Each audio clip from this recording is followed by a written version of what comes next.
In January 1993, a young woman with calm Arab features walked into a modest family dinner party in Amman, Jordan. She carried no royal title. She possessed no aristocratic heritage. In fact, she was an ordinary corporate marketing employee working at a local Apple office.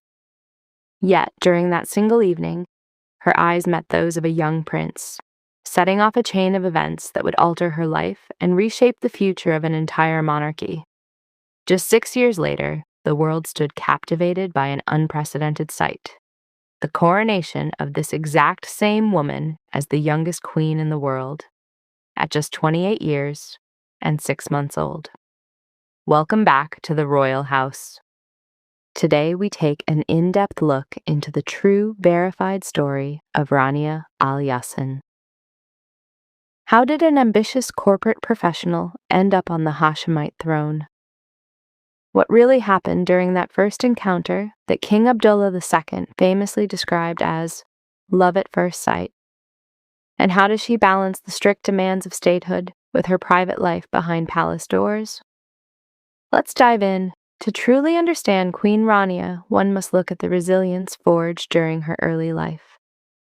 Born on August 31st, 1970, in Kuwait, Rania Al Yassin grew up in a grounded Palestinian family originating from the West Bank city of Tulkarm. Her father, a dedicated pediatrician, raised his children with a firm emphasis on academic excellence, strong ethics, and self-reliance. Rania completed her schooling at the New English School in Kuwait before moving to Egypt to attend the prestigious American University in Cairo. In 1991, she graduated with a bachelor's degree in business administration, ready to build a career in international commerce. However, her life path was drastically reshaped by geopolitical conflict. In 1991, the outbreak of the Gulf War forced her family, alongside hundreds of thousands of others, to leave behind their established lives in Kuwait. They relocated to Amman, Jordan, to start over from scratch. Refusing to let displacement define her future, Rania immediately set out to build her own career. She earned a position in the marketing division of Citibank in Amman, where she distinguished herself through her analytical skills and work ethic. Driven by an interest in technology and modern communications, she later moved to Apple Computer's regional office in Amman. She was not seeking public attention or fame. She was simply a driven professional in her early 20s, laying the groundwork for a career in technology and business. In January 1993, a simple invite altered everything. A coworker from Apple invited Rania to a casual dinner hosted by Princess Aisha bint Hussein, the sister of Prince Abdullah, who was then serving as a commander in the Jordanian Special Forces. Rania was initially reluctant to attend after a long workday, but eventually agreed to accompany her colleague. King Abdullah II would later detail this encounter with vivid clarity in his autobiography, Our Last Chance. He wrote that the moment Rania entered the room, he was struck by her poise, elegance, and beauty, describing it as an immediate love at first sight. The prince, whose life was deeply rooted in the rigorous discipline of the military, found Rania's authenticity, sharp intellect, and down-to-earth demeanor refreshing. Shortly after dinner ended, Prince Abdullah stepped away to call a mutual friend, announcing, "I have met the girl of my dreams, and I am going to marry her." Rania, however, was cautious.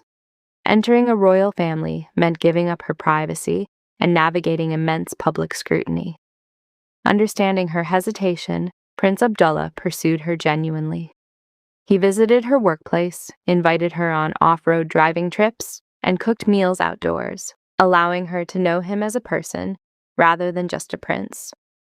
Her initial caution turned to mutual devotion, and just 2 months later, the couple announced their official engagement. On June 10, 1993, they were married in a national celebration, officially transforming Rania Al Yassin into Princess Rania. At the time of their marriage, neither Prince Abdullah nor Princess Rania expected to inherit the throne. For decades, the official Crown Prince of Jordan was Prince Hassan bin Talal, King Hussein's brother, Abdullah and Rania lived a relatively private life, focused on his military duties and raising their young family, including their first two children, Prince Hussein and Princess Iman. However, in January 1999, just weeks before his passing, King Hussein bin Talal made a monumental decision that shifted the political landscape of Jordan, officially naming his eldest son, Prince Abdullah, as heir to the throne. Following the death of King Hussein on February 7, 1999, Prince Abdullah assumed the monarchy as King Abdullah II. Weeks later, on March 22, 1999, the new monarch issued an official royal decree, granting his wife the title of Queen. At just 28 years and 6 months old, Queen Rania al Abdullah became the youngest crowned queen in modern history. Almost overnight, the former marketing manager stepped onto the global political stage, thrust under international media scrutiny while bearing immense historic responsibility. So, what is Queen Rania like beyond the formal titles and official ceremonies? Those who work with her describe her as deeply practical and modern. She has consistently rejected rigid boundaries between royal duties and family life.